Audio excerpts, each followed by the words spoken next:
بسم الله الرحمن الرحيم تبارك الذي بيده الملك وهو على كل شيء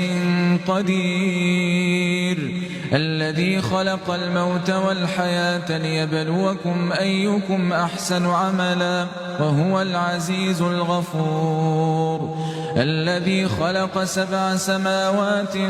طباقا ما ترى في خلق الرحمن من تفاوت فارجع البصر هل ترى من فطور ثم ارجع البصر كرتين ينقلب إليك البصر خاسئا وهو حسير ولقد زينا السماء الدنيا بمصابيح وجعلناها رجوما للشياطين وأعتدنا لهم عذاب السعير وللذين كفروا بربهم عذاب جهنم وبئس المصير.